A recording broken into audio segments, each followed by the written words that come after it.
Well, every now and then we get to meet people that have persevered incredible odds, overcame major obstacles, and have lived amazing lives. Earlier today at the Blier Theater, I sat down for a conversation with one of those people, American war hero and Pittsburgh Steelers legend, Rocky Blier. All right, Rocky, well, let's start at the very beginning here. I thought that maybe your nickname was given to you by your teammates, but then I did some reading and I found out it actually started a long, long time ago.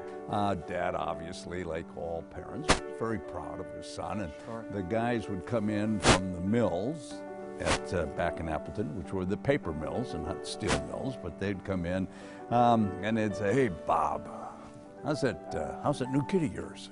Oh, being very proud, he said, "Oh, you should see him. He's got all these little muscles.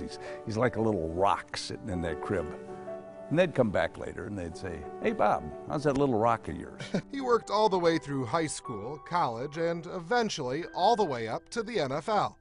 He was watching the nightly news one night with his friends when he heard the words, And today in the draft, several local players were taken in the NFL draft, you know, from Purdue, out of South Bend, so-and-so, this out of Indiana, so-and-so, and Notre Dame's captain, Bob Rocky Blier, was drafted number 16th by the Pittsburgh Steelers. So they didn't even call you? No. So there's a lull in our conversation, and my friends go, "Hey, congratulations." Anyway, so what do you think about that professor? It was just a year after being drafted into the NFL that he was also drafted to fight in the Vietnam War. I saw the machine gun where it was. My responsibility to get some firepower over there. They probed our perimeter and got close enough to throw a hand grenade in through the air, and I can remember seeing it twirling end over end and hit my commanding officer, who was lying prone looking out over the rice paddy, right in the middle of the back.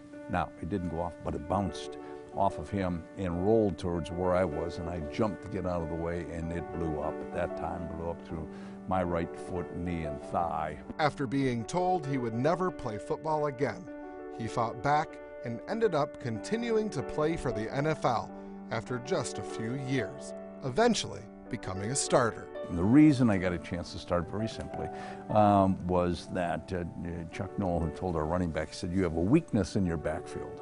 He said, "Who is your best blocker?" And he said, "Well, Blier." He said, "Well, then start him."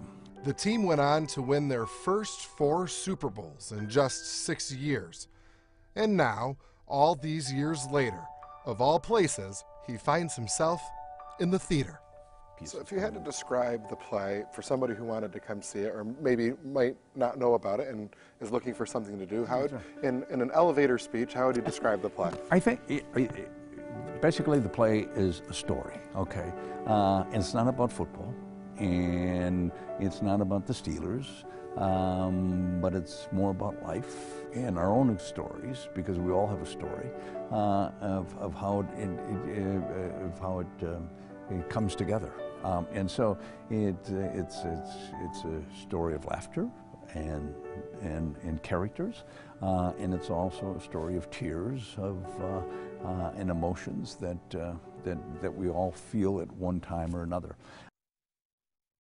If you'd like to see Rocky Blier's The Play, you can get tickets by calling 814-944-9431 or 34. And if you mention that you saw this story on WTAJ, you can get your ticket for $20 instead of $40, 50% off. 100% of the proceeds go to the Never Give Up Foundation, a charity whose mission statement is a message to the youth of America focused on the importance of developing a never give up attitude.